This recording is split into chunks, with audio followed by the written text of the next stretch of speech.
자, 이 고향 방문 이제 곧 이제 코로나 때문에 지금 뭐 하지 말라 이제 이렇게 얘기하고 있습니다만, 평소에 우리가 명절에 고향 방문 이제 하죠. 고향 방문할 때는 이제 들뜬 마음도 있고, 또 상대적으로는 약간 또 조심스러운 부분이 있죠. 왜냐하면 나를 잘 아는 사람들이 있기 때문에. 오늘 예수님이 첫 번째 고향 방문하는 내용이 본문의 말씀입니다. 예수님의 고향은 나사렛이죠. 태어나신 곳은 베들레헴인데 성장하신 곳은 나사렛이십니다. 이 나사렛은 사실 갈릴리에서도 상당히 떨어져 있는 시골이죠. 시골. 요즘으로 치면 아주 촌입니다. 아주 시골에 있는 작은 동네예요. 알려지지 않은 작은 동네. 예수님은 이 고향을 떠난 이후에 이제 첫 번째 고향 방문을 하시고, 또 이제 고향을 방문하신 첫 번째 일이 바로 고향에서 말씀을 안식일 날 가르치시는 내용이 오늘 본문에서 먼저 나오고 있습니다. 사람들은 예수님의 이 나사렛 사람들은 예수님의 그 가르치시는 지혜에 놀라고 또 행하시는 능력에 놀랐다, 그렇게 표현을 하고 있습니다. 오늘 2절에 보니까 안식일에 회당에서 가르치시니 많은 사람이 듣고 놀랐다 그랬어요. 이 사람이 어디서 이런 것을 얻었느냐? 이 사람이 받은 지혜와 그 손으로 이루어지는 이런 권능이 어찌 됨이냐? 여기서 놀랐다는 이 표현은 부정적인 의미가 있습니다. 놀랄 때 우리가 긍정적인 놀람도 있고 부정적인 놀람도 있죠. 여기서는 부정적인 놀람이에요. 와, 우리가 감탄한 게 아니고 뭐 이런 분위기예요. 자, 2절에 보면 그 말씀이 놀라라고 하는 이 부분인데, 이 권능 자체를 보면 굉장히 능력이 있고 가르치시는 것을 보면 권세가 있어 보이는 거죠. 이것은 그동안의 기존의 랍비들에게서는 볼 수 없는 모습이었습니다. 근데 사람들은 이 예수님의 능력에 출처를 의심하고 있는 거죠. 이게 어디로부터 나온 건가? 혹시 귀신으로부터 나온 것은 아닌가? 항상 예수님의 그 권능에 대해서 귀신의 왕, 이제 힘을 빌렸다, 이런 얘기를 하죠. 예수의 능력과 지혜를 인정하지 않으려고 하는 분위기가 이 나사렛 동네에 꽉 차 있는 것입니다. 자, 그러면서 이 얘기가 좀 이상하게 흘러가는데요. 오늘 3절에 보면 이 사람이 마리아의 아들 목수가 아니냐? 야고보와 요셉과 유다와 시몬의 형제가 아니냐? 그 너희들이 우리와 함께 여기 있지 아니하냐 하고 예수를 배척한지라. 이 사람이 마리아의 아들 목수가 아니냐? 무슨 의미로 이 질문을 던졌을까요? 상당히 많은 내용을 품고 있습니다. 이 질문에. 마리아의 아들 목수가 아니냐? 이 말은 난 당신의 엄마를 알고 있어. 그렇죠? 이 말의 뉘앙스는 뭐가 있습니까? 난 당신의 부모 레벨이야. 그죠? 한국으로 치면 이게 뭐냐면 너 나이 몇이야? 이런 거하고 비슷해요. 또 여기 보면 마리아의 아들이라는 거, 요셉의 아들이 아니라, 요셉은 이미 죽었단 말이죠. 남편이 없는 가정, 아버지가 없는 가정에 가족사를 지금 덜먹이고 있는 거예요. 자, 오늘 그리스도께서 고향에서 경험하신 것은 뭘까요? 오늘 3절에 보면 이 사람이 마리아의 아들 목수가 아니냐? 야고보와 요셉과 유다와 시몬의 형제가 아니냐? 그 너희들이 우리와 함께 여기 있지 아니하냐 하고, 그 다음에 뭐예요? 예수를 배척한지라 그랬어요. 이게 배척이라는 단어가 굉장히 우리가 주목해야 될 단어입니다. 이 배척이라는 단어 안에는 뭐가 들어있냐면 스캔들이라는 의미가 되어 있어요. 이 스캔들이라는 말은 우리 영어로 이 스캔들 그런 얘기 하잖아요. 이게 헬라에서 나온 단어입니다. 헬라. 예. 이 단어의 뜻이 뭐냐면 걸려 넘어지다, 또 감정을 상하게 하다, 다르게 표현하면 매우 부끄러움을 느끼다, 이런 뜻이에요. 또 우리가 스캔들이라는 단어를 언제 씁니까? 어떤 유명 인사가 부도덕한 일을 행했을 때 그 추문들, 그죠? 추문들을 두고 하는 말이에요. 소위 부끄러운 이야기죠. 스캔들이 드러나는 걸 원치 않죠. 그게 드러날 때 그게 부끄러움을 느끼는 것입니다. 그러니까 오늘 나사렛 동네 사람들은 예수가 자기 동네 사람이라고 하는 것을 알려지는 것을 수치롭게 여겼다는 거예요. 이사야가 일찍이 예언한 바가 있는데 이사야 53장 3절에 보면 그런 멸시를 받아 사람들에게 버림받았으며, 예수 그리스도가 오시기 전에 700여 년 전에 이미 이사야의 예언이 그대로 지금 이루어지고 있는 거예요. 어디였어요? 자기 고향 동네에서. 강고를 많이 겪었고 질구를 하는 자라 마치 사람들이 그에게서 얼굴을 가리는 것 같이 멸시를 당하였고 우리도 그를 귀히 여기지 아니하였도다. 자, 나사렛에서 경험했습니다. 이것을. 자, 요한복음 1장 11절에 보니까 자기 땅에 오매 자기 백성이 영접하지 아니하였으나, 예수님의 생애는 거절과 배척으로 가득 차 있습니다. 십자가의 길 자체가 뭐예요? 배척이었습니다. 십자가 사건 자체가 뭡니까? 온 인류로 인하여 배척을 당하고 거절을 당하고 무시를 당하고 기이 여김을 받지 않은 사건입니다. 오늘날도 마찬가지죠. 여러분, 복음을 들고 들어가면 이렇게 배척이 일어나요. 저항이 일어납니다. 순순히 받아들이지 않아요. 그리고 초창기 한국교회 역사, 기독교 역사를 보면 선교사님들이 들어왔을 때 어때요? 저항을 하죠. 아주 과격하게 저항을 하면 죽이기도 했죠. 한국의 첫째 선교사 토마스 선교사도 발을 딛지를 못했죠. 그냥. 딛는 순간 죽은 것입니다. 이 복음을 들고 들어가면 어디든지 저항이 일어납니다. 그렇죠? 오늘 우리는 후기 기독교 시대라고 얘기합니다. 복음에 대한 강한 거부감이 있습니다. 바울은 로마서 1장 16절에 그렇게 얘기하죠. 내가 복음을 부끄러워하지 않는다. 이 복음은 모든 믿는 자에게 구원을 주시는 하나님의 능력이 됨이라. 먼저는 유대인이요 그리고 헬라인이에요. 바울이 왜 이 복음을 부끄러워하지 아니하노니라고 이런 표현을 썼습니까?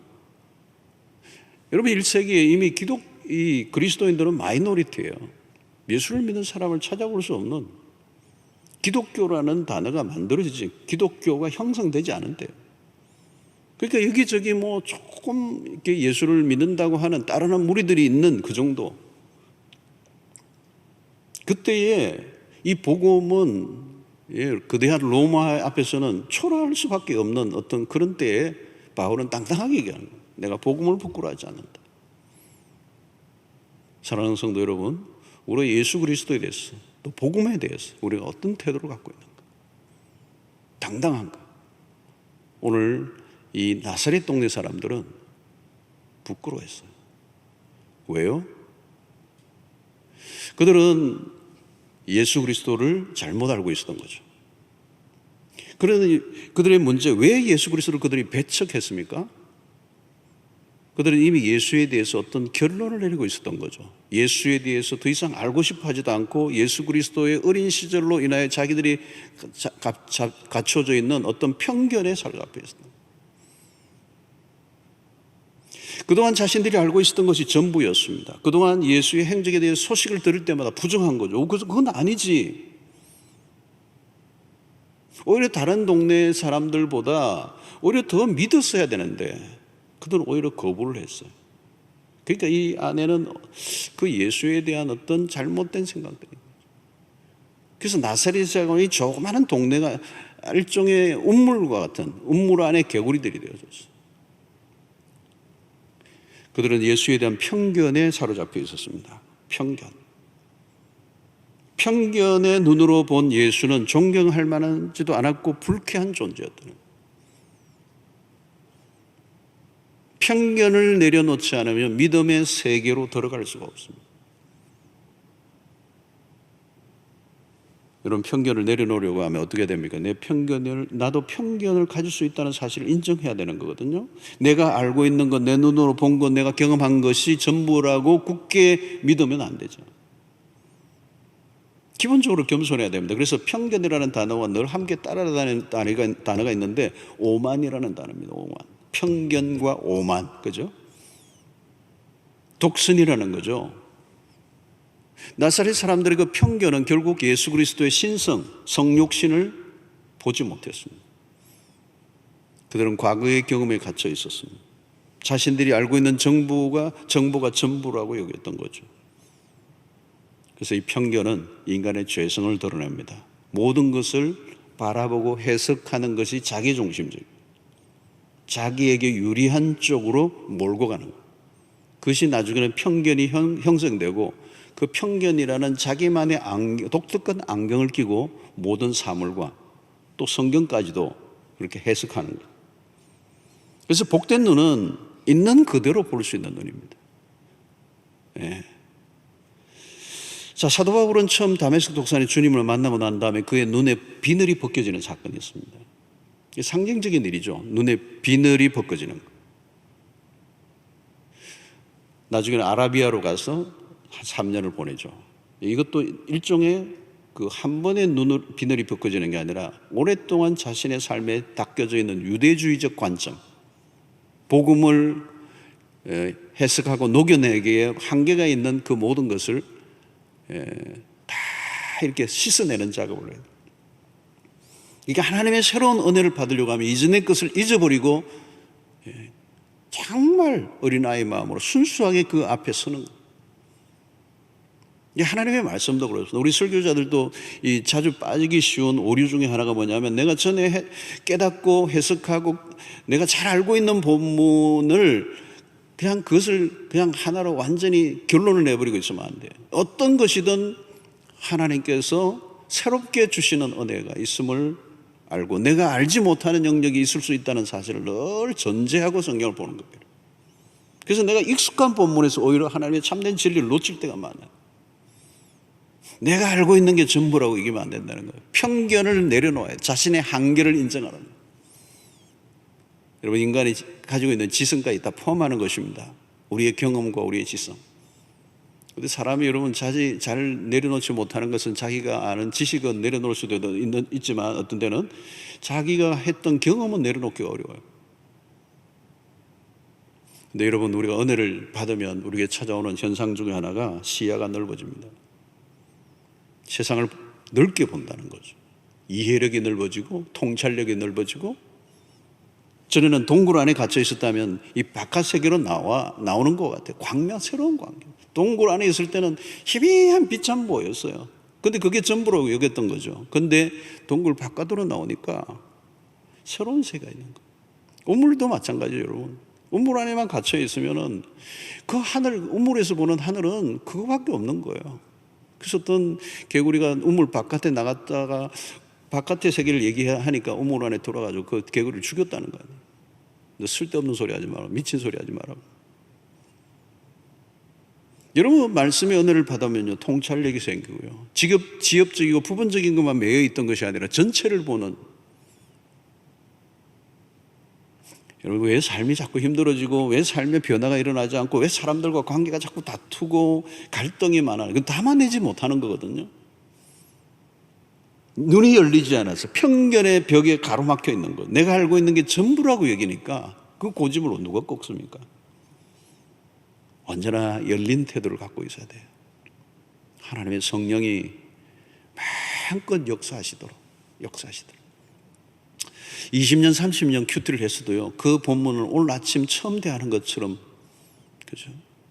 아침마다 새로우니 주의 성실이 크도소이다. 예. 날마다 성령을 의지하고 내가 아무것도 알지 못하고 어린아이와 같습니다. 주님 말씀해 주십시오. 이런 겸허한 태도. 내가 몰랐구나. 내가 그걸 못 깨달았구나. 내가 그동안 내가 뭔가 내 눈에 비늘이 있었구나. 그 비늘을 하나하나 벗겨내는 작업을 해야 돼. 자, 오늘 예수는 고향에서는 존경받지 못하셨지만 의외의 곳에서 존경을 받으셨어요. 이미 예수의 사역을 통하여 유다 전역에 퍼졌죠. 들려왔던 소문들은 분명히 특별한 것이었습니다. 병자들을 낫게 하시고 귀신을 내어 쫓으시는 사건들이 널리 소문이 퍼졌어요. 특히 가버나움에서는 죽은 자가 살아나는 기여제까지 일어났어요. 이것은 특종 기사감이고 사건 하나하나는 주목할 만하고 그 주변의 사람들 전역. 그래서 그것은 나사렛 동네 사람들에게까지도 소문이 퍼졌지만, 그러나 그들은 믿음으로 받아들이지 않았기 때문에 예수님은 고향 나사렛에서는 당신의 능력을 행하지 않으신 거예요. 그래서 5절에 보면 거기서는 아무 권능도 행하실 수 없어. 다만 소수의 병자에게 안수하여 고치실 뿐이었고, 여러분 거기서는 아무 권능도 행하실 수 없었다는 이 말은 예수님이 어떤 환경에 따라 능력이 제한받는다는 뜻이 아닙니다. 주님은 무한 능력을 베푸실 수 있는 분입니다. 그런데 받아들이는 태도에 따라서 다르게 행동하셨다. 소수의 사람에게만 병자에게 안수하고 고치실 분이었다. 이 말은 그 불신의 환경 가운데서도 믿음으로 반응하는 소수의 사람이 있었기 때문에 그들에게는 능력을 행하셨다는. 여러분 우리가 이미 앞부분에서도 살펴봤지만 예수님은 식사를 겨를 일이 없으실 만큼 많은 사역, 많은 사람들이 몰려왔어요. 주님은 실시간으로 끊임없이 능력을 행하셨습니다. 그런데 갑자기 능력이 떨어지신 겁니까? 분위기가 영 아니니까 능력 발휘가 잘 안 된다는 얘기입니까? 아니에요. 나사렛 동네 사람들의 그 마음의 상태, 굳게 닫혀져 있는 거예요. 그래서 하나님의 능력은 불신하는 곳에서는 감춰진다. 불신앙의 눈으로는 하나님의 능력을 볼 수가 없습니다. 불신앙의 사람들 안에 하나님의 능력을 행하실 가치를 느끼지 못하신 거죠. 성도 여러분, 불신앙은요, 하나님으로부터 오는 모든 축복을 가로막습니다. 마음이 닫혀 있으면 하나님이 해주실 게 하나도 없어요. 믿음이 얼마나 중요한가를 여기서 알려주고 있는 것입니다. 성도 여러분, 믿음에 따라 역사가 일어납니다. 이번 특세 때도 그 얘기를 계속했잖아요. 믿음이 얼마나 중요한가. 믿음이 우리의 파운데이션입니다. 영적인 분위기와 영적인 온도에 따라서 달라진다는 거예요. 앞부분에도 우리 혈류증 여인에 대한 얘기를 들었지 않습니까? 여인은 주님의 옷자락을 살짝 만지기만 해도 나을 것이라고 믿음. 이건 뜨끈뜨끈한 믿음이죠. 여러분, 주님의 능력은 무제한이었습니다. 그런데 이 나사렛이라는 동네에서는 당신이 행하지 않으신 그 능력을. 그리스도의 지상에서 행하신 능력은요, 사실 주님의 능력, 하나님의 능력의 일부에 불과합니다. 하나님의 능력은 상상할 수 없어요. 문제는 불신앙입니다. 불신앙이 있는 곳에서는 어떤 능력도 행하지 않으셨어요. 주님은 믿지 않는 나사렛 사람들을 설득하고 마음을 바꾸려고 하지 않았습니다. 마음이 닫혀있는 상태에서 할 일이 없음을 보여주는 거죠. 귀 있는 자는 들을지어다. 왜 이런 말씀을 하십니까? 들으려고 하지 않는 사람에게 말씀은 의미가 없다는 거예요. 준비되어 있지 않는 영혼, 믿음으로 반응하지 않는 일에는 아무리 위대한 역사를 일으키시는 분이라도 그 어떤 것을 행하실 의미를 느끼지 못하고, 그래서 가치가 없는 일이라고 얘기한 거죠. 여러분, 진리가 역사하는 순간은 언제입니까? 마음이 활짝 열려 있을 때입니다. 마음이 열린다는 것은 무엇을 말합니까? 내가 가지고 있던 편견의 벽을 스스로 깨고 나와야 진리가 그 안에 밀고 들어갈 수 있다는 것입니다. 그러니까 여러분, 사실 은혜를 받는다는 말은 그건 놀라운 일입니다. 기존에 내가 갖고 있는 지식과 경험과 내가 가지고 있는 개인의 어떤 여러 가지 자신이 가지고 무장되어 있는 것들을 진리가 뚫고 들어가야 되는 거거든요. 자신이 가진 편견과 각종 이론과 지식으로 무장해 있을 때, 은혜를 받는다는 게 어려운 거죠. 불가능한 것이죠. 고린도후서의 표현으로 하면 견고한 진이 우리 안에 형성되어 있는 거예요. 주님은 사람들의 반응을 중요하게 여기셨습니다. 거기에 따라 당신이 능력을 행하고 행하지 않는 걸 결정하십니다. 여러분, 콘크리트 바닥에는 물이 스며 들어가지 않아요. 아무리 물을 부어도요, 옆으로 새버리지 그 안으로 스며 들어가지 않습니다. 편견이 바로 콘크리트 바닥과 같아요. 완고하게, 그죠? 거부하는 거죠. 씨를 뿌려도 소용이 없어요. 돌짝밭과 같은, 길가밭과 같은 것이잖아요. 반질반질하니까 들어가지가 않죠. 그 씨는 생명력이 있는데 들어가지 않아요. 그래서 우리는 무슨 말씀을 하시든지 주의 종이 듣겠습니다라고는 이 태도를 가져요. 그 닫힌 세계에서 빠져나오는 거죠. 그 성령의 인도함을 받으려고 하면 우리가 가지고 있는 고정관념, 그리고 우리가 가지고 있는 선입견, 우리가 가지고 있는 편견의 벽을 계속 깨뜨려 나가는 작업.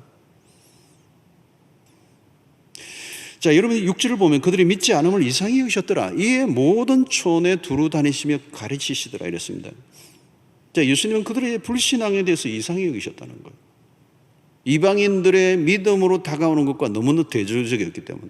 아니, 유대의 택함을 받았다라고 하는 백성들은 반응하지 않고 오히려 이방인들이 더 적극적으로 다가오는 것, 이상히 여긴 거죠. 그들이 왜 이들이 믿지 않는가?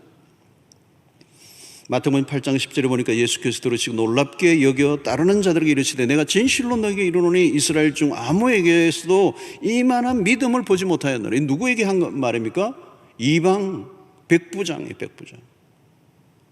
유대인들은 거절하고 이방인에게서 탁월한 믿음을 보았습니다. 자, 다른 동네 사람들은 다 받아들였는데 예수님의 동네 사람들은, 아니 가족들마저도 그를 배척했어요. 여러분, 이게 전혀 의외의 반응이라는 거죠. 의외의 반응.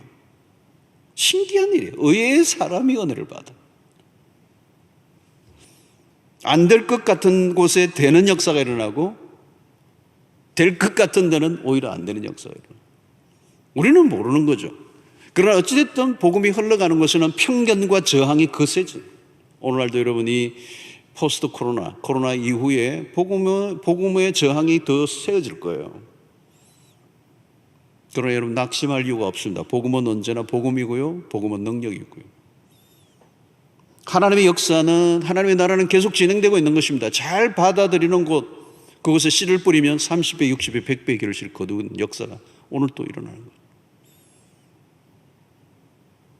오늘 여러분 우리가 선교 작정주의를 지키는 것도 매우 의미가 있습니다. 선교는 멈출 수 없는 것이고 복음은 언제나 흘러가야 돼요. 이 일을 멈추서는 안 되는 거죠. 때를 어떤지 뭐든지 예수를 증거하는 역사. 그래서 오늘 이 본문에서 우리의 말씀에 정리한다면 앞으로 우리의 복음의 전도 현장이 만만하지 않고 갈수록 어려워질 수도 있고 여러 가지 복잡한 일들이 생길 수 있지만 그런 건 문제가 되지 않아요. 중요한 것은 어디 가나 복음에 열려있는 자들이 있는데 중요한 것은 누구를 통해서? 예수를 자랑스럽게 여기는 사람들, 복음을 자랑스럽게 여기는 사람들. 사랑하는 성도 여러분, 오늘 복음을 부끄러워하지 않는 여러분들 되시기를 바라고 어디에 가서나 예수를 자랑하고 담대하게 드러내는, 오늘 나사렛 사람들처럼 예수 그리스도를 부끄럽게 여기고 그 예수 그리스도의 소문으로 인해 오히려 감정이 상해했던 나사렛 사람들과 전혀 다른 편견 없이 예수 그리스도를 있는 그대로 믿고 구원받은 우리가 그 예수 그리스도를 온 땅 가운데 자랑스럽게 증거하고 드러내는, 내가 그리스도인의 신분됨을 드러내는 일에 조금도 주저하지 않는 여러분들이시고, 여러분 내가 예수 믿는 사람이라고는 드러내는 그것은 내 삶에 문제가 있을 때 그것을 드러내는데 좀 자격지심이 있을 수는 있겠죠. 내가 하나님의 백성답게 마땅히 살지 못할 때, 그래서 나의 그 노출이 오히려 예수에게 영광을 가려는 일들이 있을 때 우리가 주저할 때가 있습니다. 그것은 가질 수 있을 거죠. 그런 태도죠. 그러나 그렇다고 해서 예수 그리스도를 자랑하는 일에 우리가 소극적이서는 안 되는 거예요. 우리가 어떤 상태에 있든지 예수 그리스도, 그분은 우리의 자랑이요 기쁨이요 소망, 인류의 소망이고 담대하게, 그래서 나는 그 예수를 따르고 있고 믿는다고 고백하는 여러분들이 되시길 바랍니다. 여러분 예수 그리스도를 부끄러워한다면 마지막 날 하나님 앞에서 우리가 부끄러움을 당합니다. 예수 그리스도를 어디에서나 시인하고 인정하면 하늘에서도 우리를 인정하고 시인해 주시는 역사가 있을 줄로 믿습니다. 오늘 주님을 온 땅 가운데 가장 자랑스러운 영광스러운 분으로 여러분들의 입술을 통해 날마다 드러내는 은혜가 있게 되기를 주의 이름으로 축원합니다.